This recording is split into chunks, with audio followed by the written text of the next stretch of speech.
Gators Breakdown, because there's never a dull moment in Gator Nation. The Gators Breakdown podcast is ready to go. I'm your host, David Waters. You can find me on social media at GatorDave_SEC. And here we are on this Monday where we got to hear from Athletic Director Scott Stricklin since the firing of Billy Napier. And then we hear from the interim coach, Billy Gonzales. So not your normal Monday press conference. There wouldn't even be a Monday press conference if Billy Napier was still the head coach. They don't have him during the bye weeks. But with the firing of Billy Napier on Sunday, Scott Stricklin, Billy Gonzales, and some players talked to the media. We'll hear from DJ Lagway in this episode of Gators Breakdown as well, as we kind of just focus on the offense a bit, because that's where a lot of the storylines come from for this, when Scott Stricklin mentions pretty much the reason we're here, the reason Billy Napier fired, offensive play calling. Billy Gonzales explains how the offensive staff will look moving forward for the rest of the season, and then DJ Lagway's reactions to that as well. We'll also hear from Alex Shepard, focus on the Gators with Alex Shepard right here on this episode of Gators Breakdown before we call it a night. So, look, you might can hear it in my voice. I don't know if you can see it. I'm stuffy right now. I don't know if it's just because all the running around, like I've slept the last few days. I am not feeling very well. Don't want you to feel sorry for me. It's just, I signed up for all this. So, but you might hear it. So there might be some sniffles, all that going around, but we're going to get through this episode of Gators Breakdown. So everybody hit that like button, subscribe right here on Gators Breakdown if you haven't done so yet, right here on YouTube or your favorite podcast platform if the audio version is your preferred way of listening, but you can subscribe on either place. Just make sure you do so and smash that like button one more time. That really helps us out. And of course, thanks everybody for the new signups at Gators Breakdown Plus. The Discord is just, of course, with just everything going on right now. If you want to keep that conversation going, it's a great place to do so. GatorsBreakdownPlus.com. We have the chats in there. It was another recent episode on the Sunday evening. Billy Napier got fired. That's what we talked about. So all that good stuff. Ad-free episodes of Gators Breakdown as well that you'll find on the Gators Breakdown Plus podcast feed. So GatorsBreakdownPlus.com is where you can sign up for as little as $3 a month. Access to that Discord. Just that simple. All right, so let's get to it. And I'm going to read what Scott Stricklin had to say about Billy Napier before we go into hearing what he had to talk about the offensive play calling and selling the University of Florida for the next head coach. But Scott Stricklin did say, quote, "It was not an easy decision. Anytime you make those kind of decisions that impact people personally, especially people that you care about, those are just tough, challenging decisions." I had a meeting with Coach Napier, and as you would expect, he handled it graciously as anybody could. None of us will find a finer individual. His integrity, his character, the way he's led this place, the investment that he's made into this football program will always be appreciated. I think we will benefit from it for a long, long time. I'm incredibly appreciative of Billy, and I think we're all sad and disappointed that it didn't work out from a results standpoint the way we wanted, but just feel so strongly about who he is as a person. He's leaving this place in a much better position than when he found it, from the quality of the roster, a lot of the support structure that our team benefits now, whether it's the life skills program like GatorMade or other things. The kind of people he's brought into this program has been top notch. I just want to acknowledge that and how much we respect it and appreciate. We wish him and Allie and their kids nothing but the best. He's got a lot of good days ahead of him. I'm convinced of that. So, going through the university to get the video and stuff, I'm limited in how much I can use. So that's why I read that one. So excuse me on that. I would love to play all the video for you, but I understand Florida side of everything as well. And control the media as much as you can. I get it. So wanted to read that one there, but obviously expected to hear that from Scott Stricklin. We know he really did not want to do this until he could not wait any longer. Dating back to last year and giving Napier a little bit more leash, it ended up paying off in some ways, but ultimately we're here anyway. So Scott Stricklin, of course, didn't want to do this. We knew he was going to respect Billy Napier, expected hearing the good, and look, everything he said is true definitely, but didn't work out. Results on the field got to be better. Got Napier a little bit more leeway than he probably deserved, but in the end, here we are anyway. I expect a Scott Stricklin with those kind words towards Billy Napier. And that's what we got. So the biggest takeaway from Scott to me in talking to the media was when he was asked about, having the meetings with Billy Napier about the offensive play calling. How much talk was there behind the scenes on that aspect of Billy Napier's Florida tenure? Offensive side of the football. What were conversations with him, like during off seasons, to maybe calibrate what was going on there? Because it just didn't seem to ever get traction. Yeah, we had a lot of conversations related to that. We spent probably hours in conversation.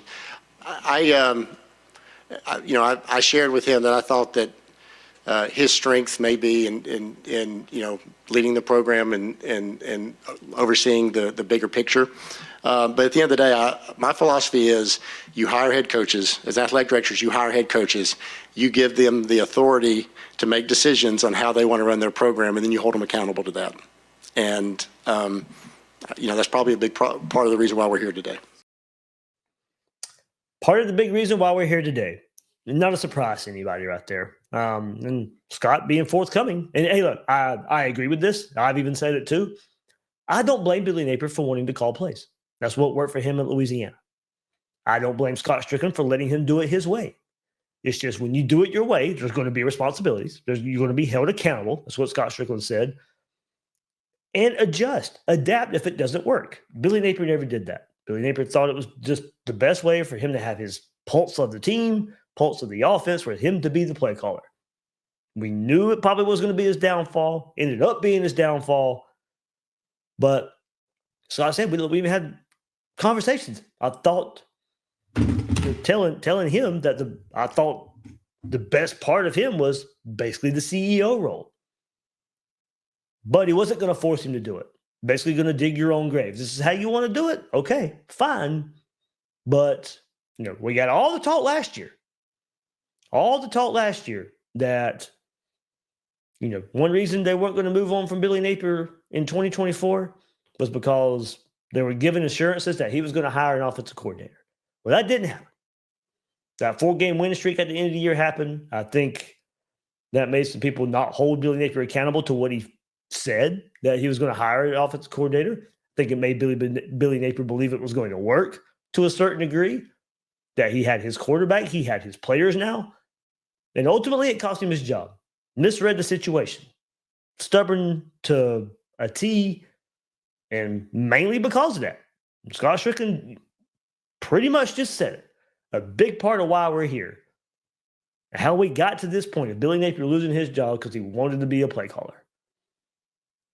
And the offense was up and down. It had its good points, had its bad points. It was never consistent. But we all know we talked about it the whole time. Even if you thought the offense could be better than what it was, what about the game management aspect of it?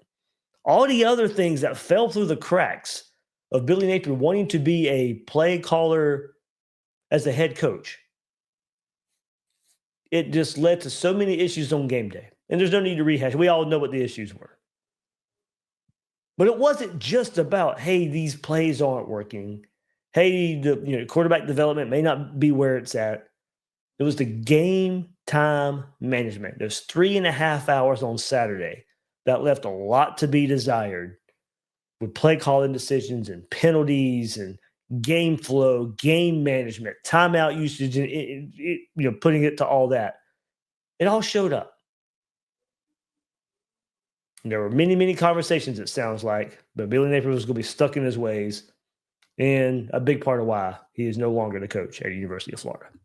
Get in on the action at MyBookie. One account, one wallet. Bet football all weekend, then go spend some time in the casino games. Go play some slots. You don't have to switch apps, no jumping platforms, just straight up action at MyBookie. You got NFL action? MyBookie's got it all under one roof. Game lines, player props, NFL super contests, survivor pools, you can bet it all at MyBookie. your one-stop sportsbook and casino all in one. And if you're new to MyBookie, use our promo code Gators, and your first bet up to $500 is fully covered. Make your play. If that doesn't hit, you get it right back with the bet back bonus. No stress, a one-time rollover on the return bet, so you're free to reload and keep firing. Sign up at mybookie.ag with promo code Gators and claim your bet back bonus. All right, let's go hear some more from Scott Stricklin and about the attractiveness of the Florida job to candidates that'll be looking at this job. There's very few places that provide the opportunities that you have at the University of Florida. There's somebody out there who can come in here and put this football program in a position where it can win championships. There's a lot of success here, and there's a lot of things to build off of. And it's a standard of excellence and winning that we have to continue to perpetuate. The other thing I'd say is the University of Florida has for a long time been invested in being good in football. I don't think we've ever been as invested as we are right now. There's never been a time that as many financial resources and as much commitment has gone into making Gator football as good as it can be, whether it's elite facilities like the one we're standing in here now, the Hebner Training Complex, strong NIL infrastructure, all the other comprehensive things we do to help our athletes, whether it's the Hawkins Center at Farrier Hall from an academic standpoint, nutrition with the Condren Dining Center. There's just so many things that are in place for this program to be successful at the highest level. And we're here to win championships. And I think we have a really unique opportunity for somebody to walk into. My sense is we will have a wide variety of candidates. We want people who can win championships at the University of Florida. That's going to be our goal. We want somebody who can come in here, be a strong leader, and win championships. And like I said, there's probably people from a lot of different backgrounds that could have the potential to do that. It is tricky. There are 3 current coaches in college football who have won national championships. So unless one of those 3 decide that they want to come and we think they're the right fit, we're going to have to be making a projection somewhere along the line. And, sometimes you find that person, and we've had instances here where we've brought people in. And my guess is most of the coaches who have won national titles at the University of Florida across various sports, I don't know this for a fact, but my guess is the first time they ever won one was at the University of Florida. So we need to find somebody who can come in here and join that list. Absolutely. And look, and he is absolutely right and we've talked about this. This is going to be a projection. Your coaches out there that have won national championships, they're not coming to Florida. And there ain't many of them to begin with. Dabo, Day, Kirby. Okay. And you don't want Dabo right now. Ryan Day's not coming to Florida. Kirby Smart's not coming to Florida. He's a Georgia guy. We don't want him anyway. But, this is going to be a projection. Your guys that are winning aren't coming here or winning titles that have proven they can win titles. Everything else is a projection. There's a lot of guys out there who've won a lot of ball games. But there's warts on those too. James Franklin, can he win the big one? Lane Kiffin, can he win the big one? They've won some big ones, sprinkled here and there. Lane Kiffin lately, last year Georgia, this year LSU, teams that Florida has trouble beating. Lane's been able to do it. Lane's trending in the right direction. It was a slow start with the ranked wins and top 10 wins, but it's been better. But there's questions about him too. Marcus Freeman and losing the games that really not supposed to lose. Your Marshalls and your Northern Illinois games. There's warts on all these guys. So it's a big projection. It's not an exact science. He said that. It is hard to hire the right people. But it's your job to do so. And you've gotten it wrong twice now. You got to get this one right. But the word championship's thrown out there. That's the expectation. That's what we all want. I do agree with him that the investment's there. The investment to get the right person in right now is certainly there. We're not hiding. We're not losing. We're not hiding. We're not digging our head in the sand. There's been reports out there too. Yeah, Lane's the top guy. Money's not going to hold Florida back of trying to go get Lane Kiffin or any other coach that they fully believe in. Now, if you go get a Lane Kiffin, if you go get a Marcus Freeman, you're going to have to make them the or one of the top highest paid coaches in college football. Florida's prepared to do that. Now, if you start going past those guys, you don't have to make those near the top of the list. But if it's one of those two guys, you're certainly going to have to. Going back to projection, yeah, those guys have won a lot of ball games in recent years. You're going to have to pay. You're paying for a projection, but you're going to have to pay. But the commitment, the resources, absolutely. Absolutely. Now, it took some coming around on NIL a little slower than we wanted to, but it's full, a lot of support. Can it be better? It can always be better. I do know if you get a Lane Kiffin or Marcus Freeman, that is the immediate buy-in from the fan base is going to be there.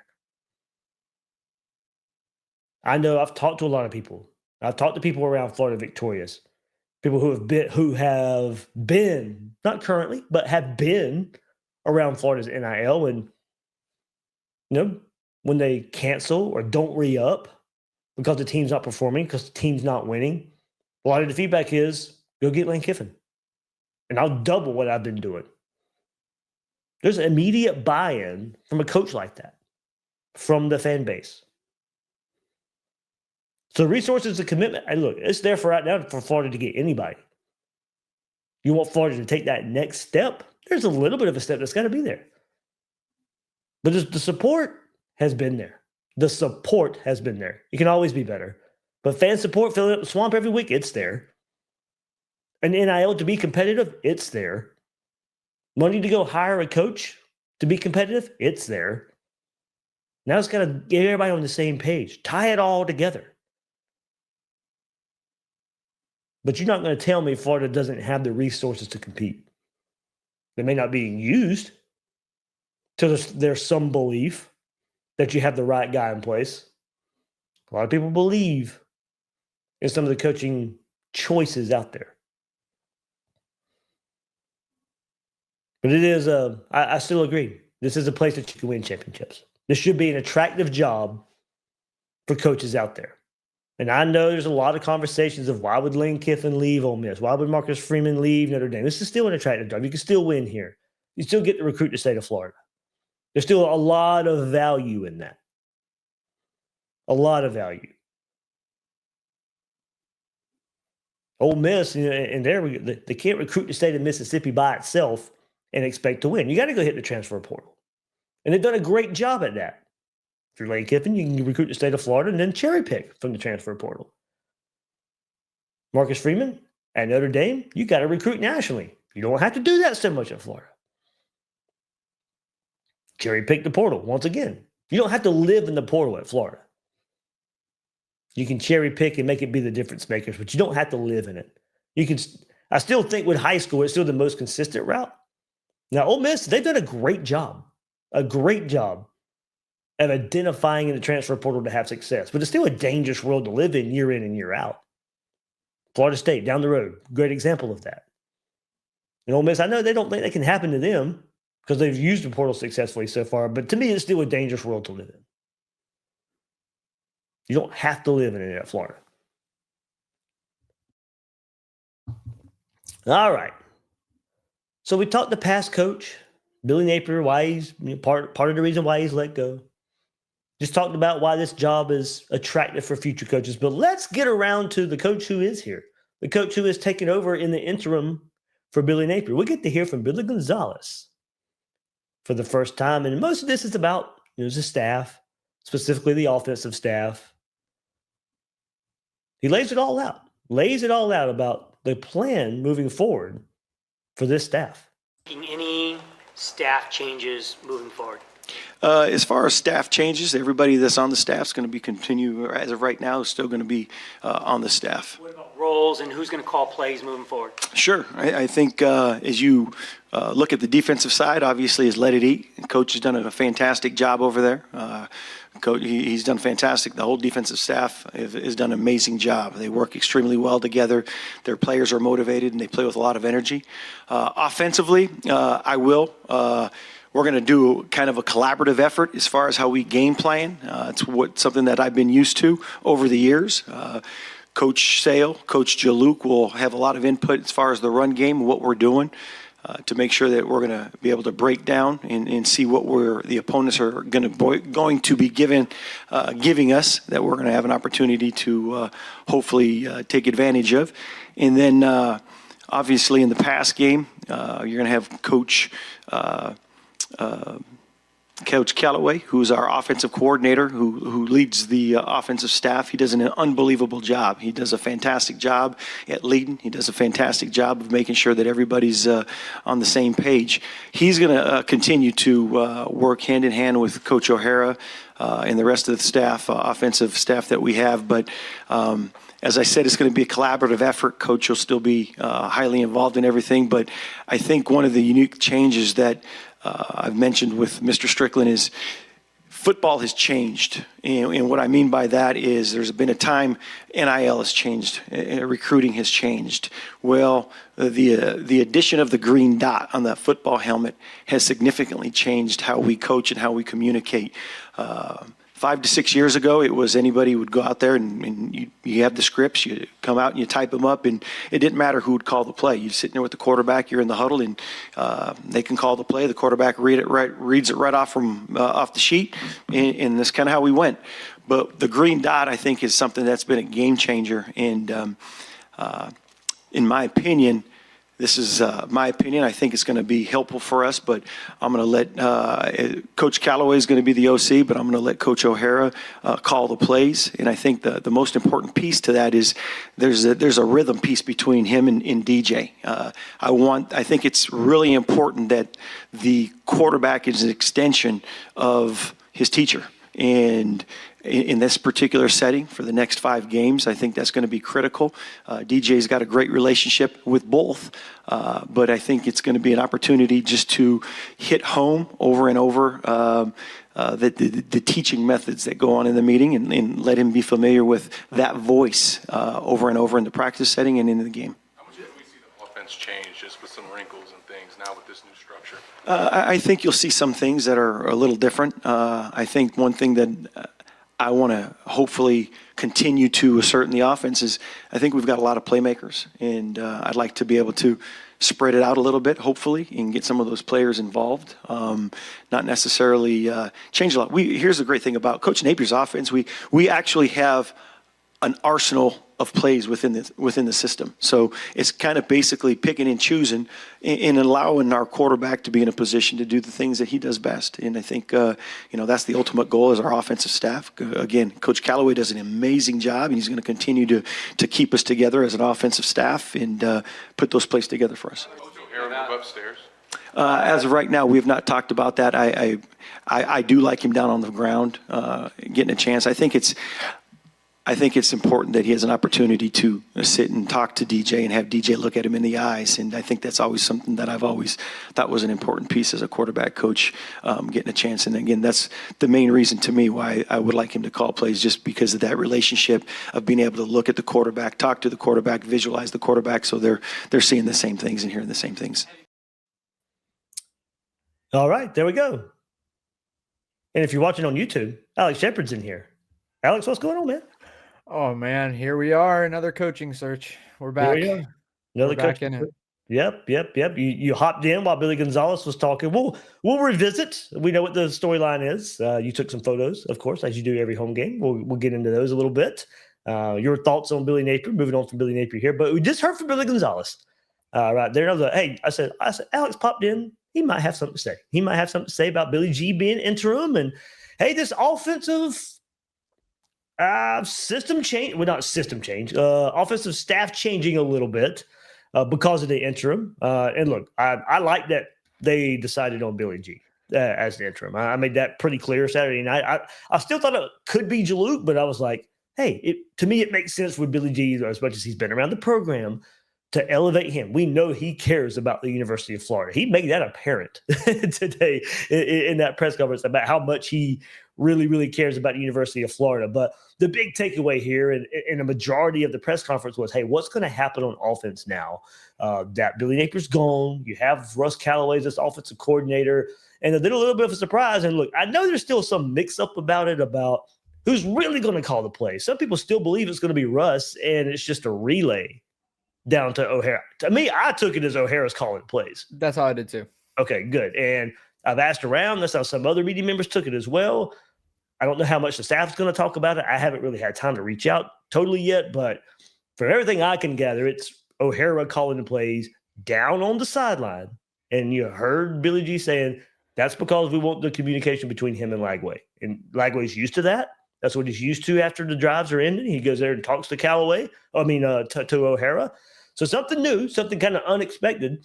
We were wondering, would Callaway get his shot? Would he get? But apparently not. I don't know if there's something there. If he's got his chance and it hasn't worked out, who knows? I don't know if we're ever going to get a full dive in from the staff. There's probably going to be some secondary conversation when we hear about that. But catch you by surprise a little bit. That's the way it might work out.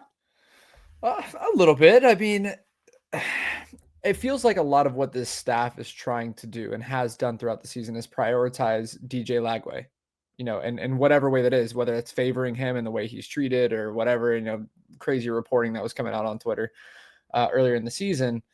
It feels like that's what they're trying to make the center of attention right now. And, if Lagway is the most comfortable with O'Hara, they're going to put O'Hara in charge. They're going to put him in a close position with Lagway as he can to make him comfortable on the field, make sure that he is feeling his best during game day, which, I mean, in turn could mean better things for the guys that are on the outside, could mean that they start to shine a little bit more. I know that Billy G mentioned stuff about wanting the playmakers to have their spotlight. Does that mean that we see more of Trey Wilson getting back involved? I feel like he's been a little bit absent recently. Obviously, you have Vernell Brown potentially being out. I don't know if we got an update on that. I might have missed it. No, we did not. In a sling, in a sling. Mentioned, so first reported by Alex Ship. No, but I saw him walk out with the sling, and my mind went to a couple things. It could have been collarbone. It could have been AC joint. Anything up there in that shoulder area. Napier did say AC joint after the game. Okay, yeah. Gotcha. So yeah, I did miss something, but that might sideline him for a little bit, and that means that Trey Wilson isn't going to have a choice but to step up, and maybe we'll get some prime time Trey Wilson in the next couple of weeks. Obviously, you're going to see Dallas Wilson get some more work, but I'm excited for Billy G. I'm happy to see him take the reins. Like you said, he loves this university more than probably any coach that's been here, aside from maybe Steve Spurrier. He's been here for, I think, 12 years is what he said. His daughter was born here, like he said in the press conference. So I'm excited to see what he does. Hopefully he opens it up, brings back some fun and gun, and we have a good time with it these last couple of weeks. Not to say that we will, but hopefully we do. Yeah, I mean, fan base asked for something different. It's going to be something different. We don't know what to expect with Ryan O'Hara as the play caller. We have no idea. Now, going to your point with what Billy G says, we'll hear from DJ Lagway in just a second as well about opening it up a little bit and finding the things that he's comfortable with. And we talked about it on the Gators Breakdown Plus chat on Sunday evening too, is it's like, yes, talk to Lagway, and we'll hear, you know what, here, just let me go ahead and play Lagway, and we'll play off of that. How do you describe your relationship with Coach O'Hara and with him calling the plays now? How do you envision that working for the rest of the season? Yeah, for sure, man. Coach O'Hara, he's been there from the beginning. He's taught me a lot, even when I was in high school, having meetings with him, during the recruiting process and him helping me with different things and stuff like that. So I have a great relationship with Coach O'Hara, and I'm excited for it. Have you talked to him yet about calling plays? Yeah, we talked, yes, sir. We have conversations, so it's going to be great. It's going to be fun. What are your expectations on how he could impact the offense? Yeah, he knows what I like. He knows what I don't like. He knows what I excel at. He knows what I need to work on. So it's going to be great. Like Coach Billy G said, having that player to coach communication is going to be huge, and I'm excited for it. Billy G said he wants you guys to spread it out and throw to the receivers more. Does that excite you to hear that? Oh, yeah, for sure. Yes, sir. Definitely. Anytime you can get the ball to your playmakers and let them do what they do in space and they get the yards for you, that's always a happy thing to see. So, yeah. So right there, it also makes me sound like it's Ryan O'Hara calling the plays, not necessarily just a a mediator, a translator, or anything like that. It sounds like he's going to be calling the plays. And of course, it makes a lot of sense. And I'll go back to the point I was trying to make earlier. Do the thing DJ Lagway likes to do. And if that's going back to what he's more comfortable with in high school when the offense was opened up a little bit more and not necessarily relying on tight ends so much. Now here's the thing. You still have a really good running back. Nobody's asking to go out there and throw the ball 50 times. But when you live in the passing game, when you live in the passing world of this offense, we know the weapons you have at receiver. We know the potential a DJ Lagway has. Now, it could be taking a hit, as you mentioned, Verdell Brown III in a sling after the game. Aiden Mizell was in a boot during the game. He can't seem to stay on the field. So Florida's going to have some guys that now they may have to rely on that they haven't necessarily. We saw Tank Hawkins, DJ Abrams. Yep. Those guys break through. So because of injuries at wide receiver, because of what we just learned from Billy Gonzales and Ryan O'Hara and DJ Lagway, it's going to be different by default. Yeah, I think it will be. And I do want to put a note of caution there because also in Billy G's discussion, he was talking a lot about, Napier's playbook has all these things, but it's still his playbook. Right. You're not installing a different playbook. You're not installing a new offense. It's not like we hired a new coach that's installing a new playbook. Like these are going to be the same plays that were already in the arsenal. And so if we start having some success, that's really going to make me go, Napier really didn't know what he was calling if you have guys that are now calling plays that are showing success. So I want to take a step back, say I'm cautious about, it's still the same playbook. You still got the same guys out there. If they can find something to fine tune Billy's playbook to make it work for Lagway that wasn't being done before, then that's awesome. That I'm glad that O'Hara can tweak that and make it work for the things that he knows that Lagway likes. With tendencies, that's been a big mark against Napier. It's not that the playbook is bad. It's when you run a play, how you run a play, the tendency of wanting to live very, very conservatively in that playbook. Nice little run up the middle on 3rd and 7 or something like that. Right. Can you live more aggressive in the same playbook? Absolutely. And I, what do they have to lose? Right? There you go. What do you have to lose? It's an audition. Yeah. Put it out there, put stuff on tape. Because not only that, there are, inevitably there's going to be guys that are going to transfer. They're going to want tape. They're going to want to show that they're playmakers. So the season's not lost in the sense that guys will just give up. People still are going to be out there for themselves, playing for the team. There are guys that genuinely love the team, like the Miles Grahams of the team. Like I truly feel like that guy's a Gator through and through. Oh yeah. He made that clear today too. So yes, he did. 100% a Gator. And I always with this team and how they've been, I'm going to just be cautious and wait till I see it. I just hope that they can find the wrinkles to make it into something exciting for the rest of the season, that these guys still buy into the fact that, there's still something to play for. Yeah. I mean, there's plenty to play for. We've seen it. And I hate to keep going back to this. I don't know what it sounds like repeat, but we've seen other schools do it. UCLA is playing very well right now. UAB literally just fired Trent Dilfer last week. Goes out there and beats an undefeated Memphis team. I mean, so it's not a death blow to move on from your head coach. It's not a death blow to have an interim in here. Imagine when we come in and we beat Georgia with Billy G at the helm. Can you imagine? It will be one of the best victories over Georgia ever. That would be.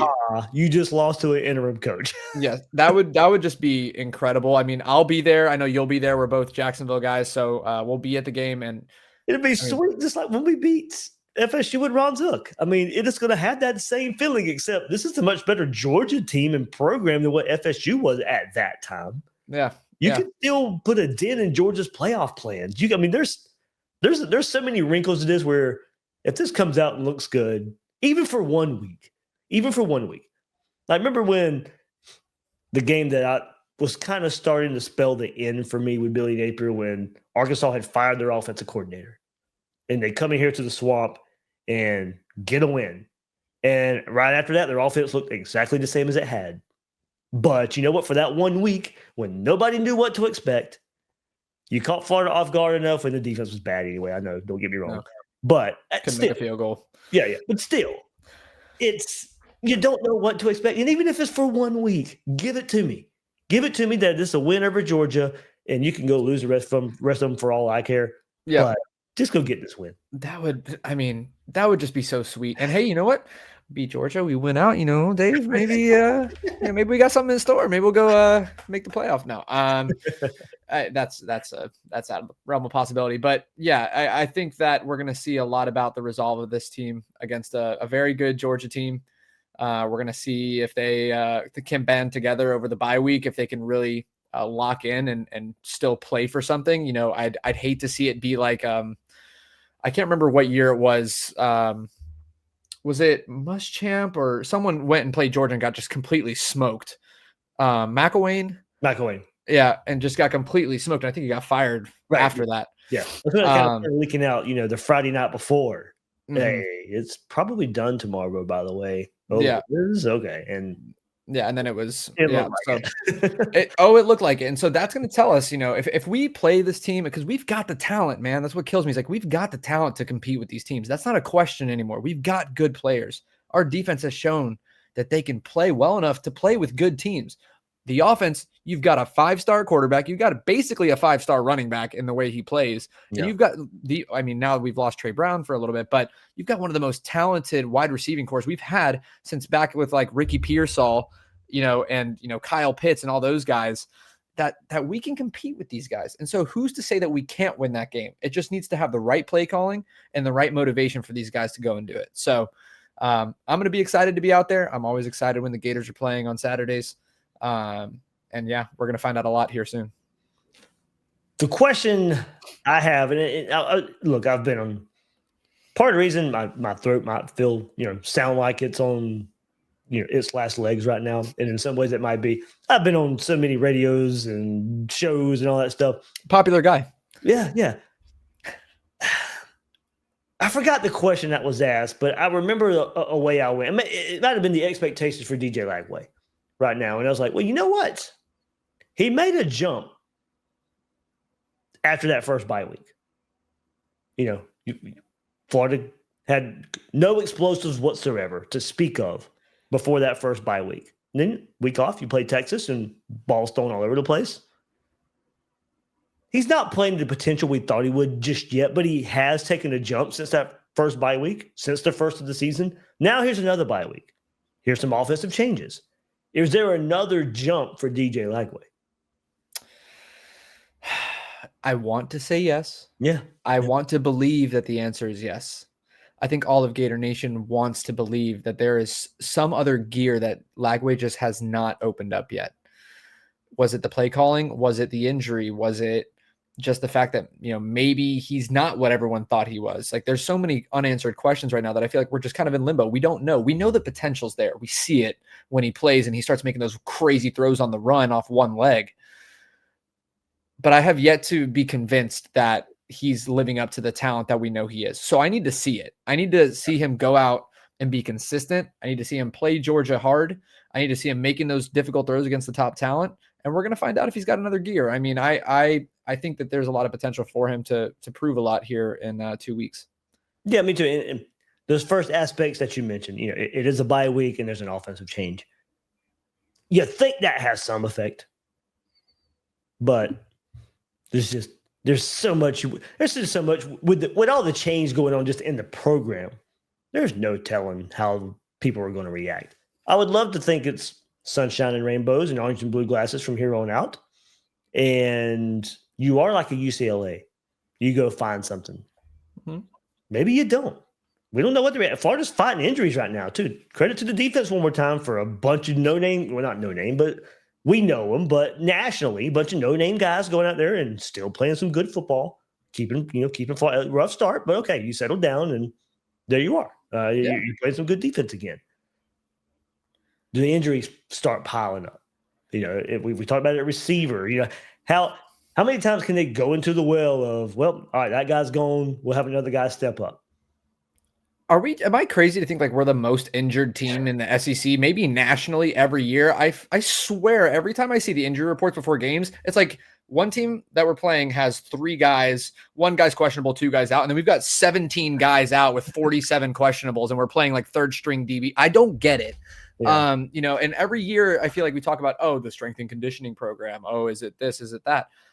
why do we always have so many guys injured? I don't get it. And so I hope that, I know that we have talent behind these guys. I get the whole argument of like next man up, like, oh, you're always going to say that because it's, regardless if you say it or not, it's going to happen. That guy's going to have to play who's the second string. And if the second string's hurt, the third string's going to get in there.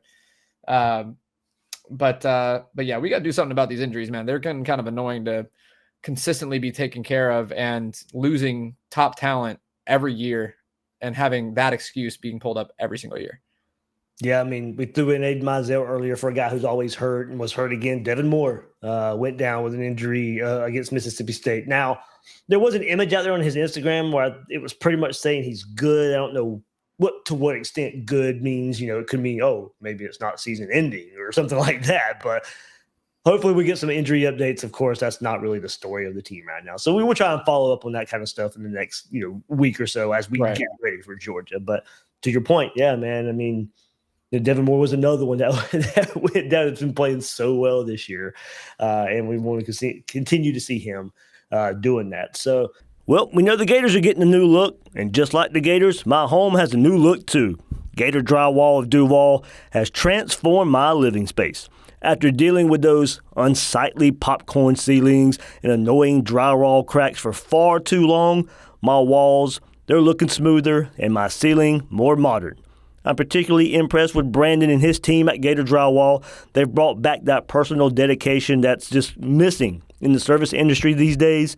With practice precision, they've been patching holes, repairing cracks, and removing outdated textures throughout my home. If your house needs that same kind of transformation, don't hesitate to contact the professionals at Gator Drywall of Duval at gatordrywallofduval.com. All right, Alex, let's take a little bit of a look back. Get your thoughts on, ultimately Florida moving on from Billy Napier. And right here, focus on the Gators with Alex Shepard. Of course, him taking those beautiful photos for us in the swamp this past weekend. Billy Napier's last game. And we'll throw it up there. And this is when people started saying, hey, something's different about this. Maybe he hasn't been told, but maybe he really just kind of knows that this is his last game. And here he is with, he don't interact with his family a whole lot after games on the field. And we get, great photo of you right here or from you right here of Napier. And a lot of people were saying, yeah, the writing was on the wall a little bit when we saw some things after the game. No, I genuinely feel like he knew. That was the kind of aura that he was giving off.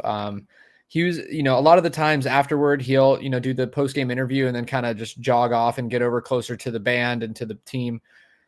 He was, there's one picture in this album, I believe, where he's just standing and kind of looking off. And that was while the band was playing. And, there was that one. That was interesting. Interesting now given the situation. Yeah. Sinceri was very animated after the game. Yeah. But there's one where Billy was standing there. I mean, he was acting really happy, but that one, that's the one. I sensed that he was taking everything in and just kind of enjoying the view maybe one last time. I mean, that's just what I sensed. And then, when the kid ran up with the hat, he was like, yeah, let's go get some autographs. Like, let's go check them out. Didn't mean to do that. Sorry about that. Oh no. Now you're renaming my stuff, Dave. Come on. I am just all over the place here. Get some coffee, my guy. Anyway, so that's it. And Baw's in the background, and he was very animated with those guys in Lagway. But you could almost sense. I think that the guys knew, because I mean, he went up and he was hugging them, and he was animated. But these guys were just kind of like stone faced, and like when he hugged Baw, like Baw was completely just like stone faced about it. Yeah. Not right there. Like he hit him on the chest there and then he hugged him and then he was just like very indifferent to it. Definitely I wanted you to kind of react to this because I given the pictures, I knew how close you were. So it was just like, what was the feel? What was the vibe? Yeah.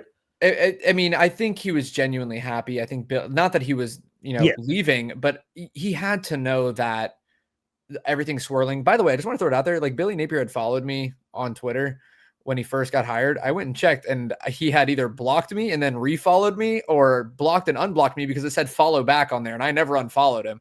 So I don't know if he saw a take that I had that maybe upset him. I don't know, but genuinely, I thought that he was happy. I was the first person out on the field in front of him that was a photographer when the game ended.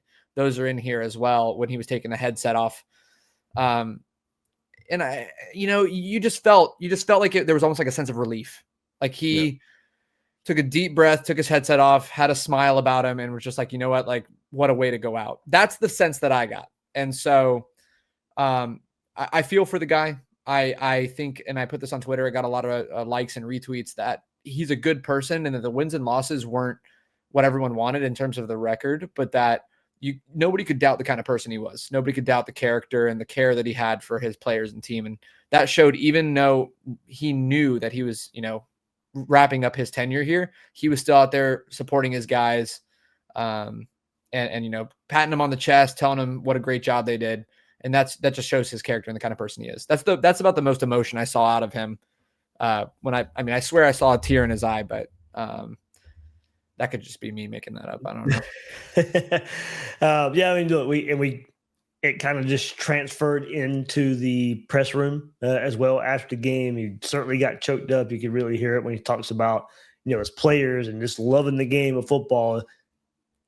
Kind of pairing everything that you're talking about that you saw with that moment as well. It did feel like, whether he was told or not, that he knew, okay, this is likely the end of, me here at Florida. So,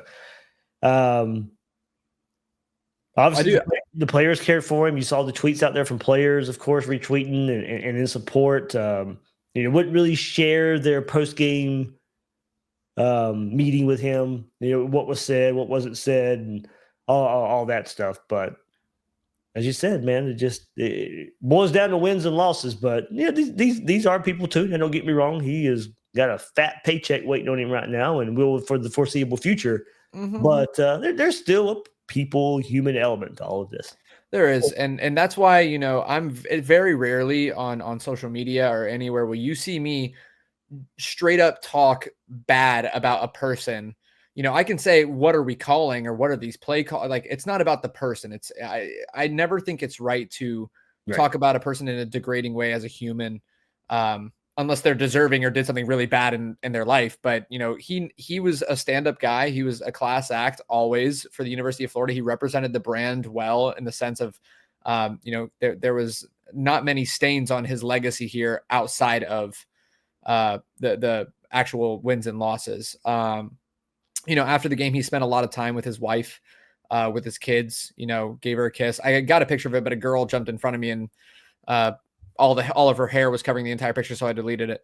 I'm going to miss the person that he is. I'm going to miss that character. I do think that, whether it's in this podcast or a future one where we kind of talk about, you and I talk about who may come next. I think we're not going to see the same kind of hire in the sense of like straight up guy like this. I think we're going to see someone with a little more fire. So we'll see. Well, you teased it. Everybody knows. We've talked about it. Alex Shepard, who's on the Focus on the Gators hot board. Oh, who is it? Nick Saban. No. Can you imagine? My hot board. I mean, I've always kind of been a proponent of in the past when we actually talked about this last year. I was really on board with like getting like Garrett Nussmeier, or not Garrett Nussmeier, Garrett Riley, excuse me, who's the offensive coordinator at Clemson, and getting like the young guy in, because I've always been like, oh, like they got Todd Golden for the basketball team, get the young analytical, guy who can like kind of rap with the younger guys. Obviously that's probably not where they're going to go. I'd love to have him as an OC. I think he's a really talented young individual. Obviously the names that everyone are talking about, Lane Kiffin, James Franklin, Golish has popped up out of nowhere. I mean, I feel like he's getting a lot of traction now. I personally wouldn't want Golish, and this is just my opinion. I'm not saying he's a bad coach. But I think you need the guy that's going to bring a lot of like name recognition and a lot of fire and tenacity, because like when you look back at our best coaches, the ones that had like a little grit to them and a little bit of like fire and spark and nip in the way that they talk about the university, those have been our most successful coaches. The Urban Meyers, the Steve Spurriers, they have always been the ones that are a little more vocal. So like Lane Kiffin makes sense. Everyone talks about him. I don't know if we're going to get him. I think that that's going to be target number one. I do think James Franklin will be in play because he is a good coach despite one bad year. And it's an established name that can come in right away. I hear a lot of traction as well about Eli Drinkwitz. That would be quite interesting. You know, to be honest, and I'll be quite frank, my number one choice is Marcus Freeman. Okay. That if I had my free pick, I'd pick Marcus Freeman, followed by like one A would be Marcus Freeman, 1B would be Kiffin. And then, you know, you have the list of, you know, all the other guys that I mentioned and maybe Kenny Dillingham and stuff like that. Yeah, he's definitely high on mine. In a lot of these interviews, I think I got asked a few times, and it was take name away from it. What do you want in the next Florida coach? And for me, it was an understanding of the expectations of what we are at Florida, and understanding that we do not need to be the next Alabama. We need to be the next Florida. Steve Spurrier wasn't trying to turn Florida into Alabama. Steve Spurrier was a trendsetter. Steve Spurrier wanted to do it his way. Urban Meyer wanted to do it his way. It wasn't, we're going to come for Spurrier, 3 yards in a cloud of dust. No, we're not going to do that. We're going to come in, we're going to throw the ball all over the field. Urban Meyer was questioned very much so. Hey, that spread, it's not going to work in the SEC.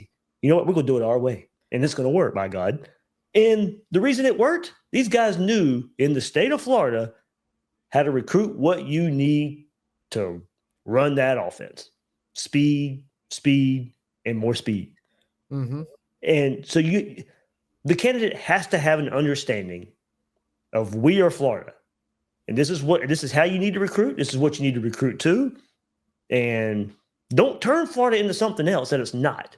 We've been down that road way too many times. I don't want a guy coming in saying, we're going to control the line of scrimmage and we're going to do this. And everybody wants to do that. Everybody wants to do that. I want somebody who knows what they're doing to begin with and applying it right away. I don't want to be Alabama. I don't want to be Georgia. I want to be Florida. Yeah. And so if you asked me that same question and I had to pick three things that I would say, like, this is what I want. The clear number one is obviously offensive firepower. Like, we have been lacking that for so long, sitting here wondering, where is this Gators offense that's used to be prolific and could put up 40 points? And, you know, I don't remember how much we put up against Charlotte that one game. Was it 22? Yeah. You know, that's just not acceptable here. And so I want a guy who has the offensive prowess. Number two, it works somewhere else. Sure. It just, for whatever reason, does not tend to work here. No, they gotta, it can't be the same offense that we've always had. And it can't be something that everyone else is doing. Like you said, you got to bring some kind of flair to it. You got to bring some kind of exciting factor, something innovative, you know, but something proven at the same time. So there's a way to mix that in. And I'm sure whoever we bring in will have that quality. Number two, gotta have some fire. I'm not talking about just be like, you know, like excited about the Gators, but you gotta like have a little bit of a mouth on you and like be ready to talk about the Gators and let people know, like, we're back. I need to have that kind of vibe. Somebody who's gonna, what's up? I see you. What? I love you said that because I always forget this aspect of it. I want to relate it to this. I don't want a coach also who says, oh, the rivalry game is just another game. No, it is not. No, it is not. I'm sorry. I don't care for the coach speak of that game's just like all the rest. No, they're not. Georgia's not like the rest. Florida State's not like the rest. Tennessee, LSU, they are not like the rest. It's not just the next game on the schedule. You don't hear Ohio State talk about Michigan that way. It is the game. It is the game that matters. Don't talk about that game if they play in Wisconsin this week. They don't care. That's what I want. Do not be afraid to talk about rivals and trash. I don't care. Maybe that's the Florida side of things, but I want whoever comes in. We're playing Georgia. I want them to go to the press conference and say, I want to beat the brakes off them. I'm totally with you. I don't want somebody to come in who's going to mince words and say, yep, you know, we're preparing as we always do. And, you know, we're going to come in and give it our best. Like, no, I want you to come in and, you know, throw up a THWG, you know, whatever you got to do, to get the guys fired up, because that also translates to how the players are going to feel. If you have that calm demeanor, your players are going to be calm. Now I've heard, and I'm not going to repeat some of this stuff. When I was at the Miami game this year, the press room was attached to the locker room by a door that was shut, and there was a cabinet put in front of it. And I could hear what the coaches were saying to the guys in there, and they were animated. Let me tell you, there was a lot of words being thrown around. But I want to hear that stuff outside of the locker room too. I want to see that fire in my coach's eyes. It just has to be. And then my third and final thing, and this kind of goes to what you're saying, it needs to be someone who, kind of like Billy G said today, they look at that logo on their chest and it's not just a logo. It means more. It literally is standing for all of these living alumni, these people who have played for this team, who come out and sell out this stadium for a coach who has a below 500 record, but are still coming out to support that logo because they care about this football team. They care about this university. So if you're going to get a guy that comes out here, it can't just be somebody that comes in and goes, yeah, university is such a great institution and I'm excited to be here. No, it needs to be a coach who comes in and says, this is the freaking University of Florida, man. We're here to win. We're going to win championships, and that is the standard, and anything less is a failure, because this university deserves it. It is one of the greatest institutions in the entire United States, and it needs to be treated as such. So I'm not taking it easy, this coaching search. We need to go full throttle. We can't take our foot off the gas and get some G5, no name hire, or somebody who's not, because you got to get the big name. You got to get the excitement in. You got to get a guy who's going to show it, and that's going to translate to the players and how they play. Agreed. And I think if you get Lane Kiffin and Marcus Freeman are the top two names. They are. How attainable they are, okay, we will see. But those are the two where you hire those guys right away. I talked about this earlier. Florida Victorious to get the big bump right before these guys even coach a game. Florida Victorious, okay, here's some donation for you. I mean, a lot of the fan base is going to be like, I'm on board. I don't even have to see these guys coach a game. I'm on board. Anybody besides those two, it's going to be another wait and see approach. Yep, 100. You couldn't 90, say better. 95% of the fan base. Yeah, I think it's completely almost the other way with those two names right there. And going to one of your points there about the logo, that's why Lane Kiffin probably holds a tiebreaker for me, is because I think he does know that. He knows the weight. Yeah, being in the state of Florida with, of course, his dad, his wife, of course, John Reeves' daughter, former great quarterback. I mean, he knows. He grew up idolizing Steve Spurrier. He knows. He knows what the logo is. So that's why I lean so much him in this regard. Coaching aspect of it, yeah. Him, Marcus Freeman, I'm fine either way, honestly. Oh, yeah. I take either. For me is, I think he knows a little bit more. Now, here's the thing about Freeman. Look, we didn't know what Urban Meyer was going to do for the logo. He's coming from Utah. He's a Midwest guy. What does he know about Florida? Okay, well, it didn't take long to find out that, okay, I care about this university as well. And I'll ingrain myself into the Gainesville culture. I will look up the history of Florida football. I will know what the expectation is. I will know you want to beat Georgia. You want to beat the hell out of Florida State. I will know that, and we will put that on the field. So Marcus Freeman can certainly do that as well. Yeah, no, I'm with you on the Lane Kiffin thing. I think that when you talk about like the splash hires and the ones who are really like all those things that I checked off, Lane Kiffin is clearly the guy. I mean, he brings that fire, that kind of sass about him, like where he can, talk about other teams and say stuff. I mean, he was just making a comment about Kirby Smart, wasn't he, about like his weight or something like that? Just like a little joke like that. Can you imagine those games with Georgia? Those would be, oh my gosh, that would just be an absolute cinema. So I agree with you. I think for me, it's 1A, 1B, Marcus Freeman, Lane Kiffin. I would take either and be completely just as happy as the other. I don't think that Scott Stricklin can get away with another one of these like lower tier coaches again. Like it's just, we've done it. We've seen what the results are. We had McElwain. Mullen, you could say, it made sense, but we can't go again to this group of five or like a lower level coach, because like you said, we're going to be sitting here for months going, wait and see what's going to happen. Whereas we can go out and we're probably gonna have to pay this guy $10+ million a year, whoever it is, 11, maybe 12 north.